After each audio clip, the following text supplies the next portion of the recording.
Hey, what's going on, guys? JetXC here, and let me tell you something. Star Master has been quite enjoyable. I've been playing it on my stream for a couple of days now.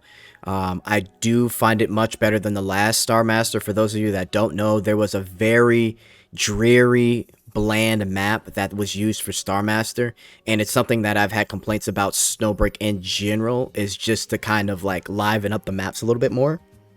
But this map here, this is the same map that was used in the summer event, except they've expanded on it, it seems like, which is great, right? I do like that they've added fishing.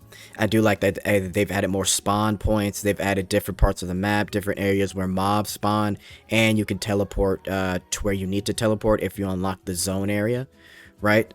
So also, too, on top of that, Esther is available to get if you get up to level 10, where I believe level 10 you open up just about all the map.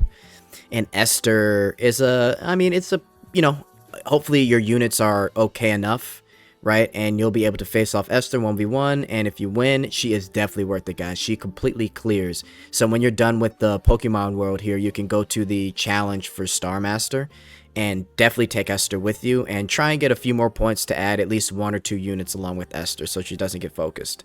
Unfortunately, I wish we could have Esther as a playable character, but I think based off what we've seen in the story, that is probably not going to happen. Although I would love Esther to be in the game as an operative, but wishful thinking. Anyway, so one thing I wanted to talk about with this mode is what this could be used for in the future, because all in all, I think this is a solid addition and definitely put some playtime in SnowBreak that I haven't felt in a while, right?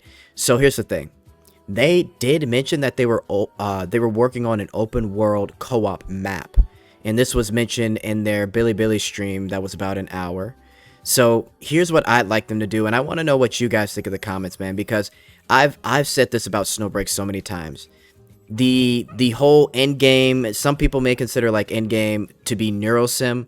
I don't think there's any point in trying to build your characters up just so you can beat a boss on difficulty 5 on NeuroSim in like 10 seconds. I don't get the appeal. I don't think it really means anything.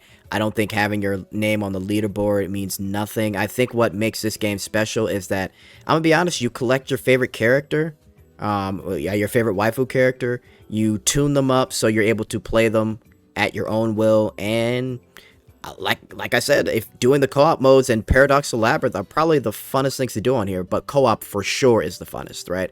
And I stand by that. And I think the potential for this game can definitely go way up if they implement something that I've been thinking. So let's say we take this world. This is a very big world, right? What if they had anywhere between 6 to 8 characters, maybe 4 to 8, I don't know, minimum of 4, but max 8 people can join this world. You use the Pokemon, and when I mean Pokemon, the mob bosses or mob of enemies that you've gathered. Each person has like maybe 2 or 3 that they could take with them. And you're in this world, and you have to basically survive waves of enemies. Now, it's a gacha game, so maybe you can have like a maximum of like, let's say 15 to 20 waves, right? And you're kind of working together to essentially just survive, right? You can use the spawn areas to teleport to different places. Maybe you're kind of put into one side of the world where you, as you go on wave after wave, the rest of the world unlocks. And let's say you're on wave 10, the entire map unlocks, and you're just surrounded by nothing but enemies, right? I think that would be a very cool, fun thing to play. I would play something like that for hours, right? It kind of reminds me of like a little Call of Duty Zombies, or you know how like in looter shooters you have to survive waves of enemies and you got to work together. You know, you might need a healer, you might not need a healer, you might need someone that does damage, you might need a support that will help bring up ultimates way more, right?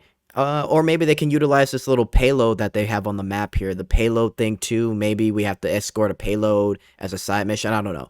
I really do think they can take this mode and make it fun, right? And make an incentive to where if you make it this far, you get like a free 10 pull, right? So again, I think there's so much potential with Star Master and the map.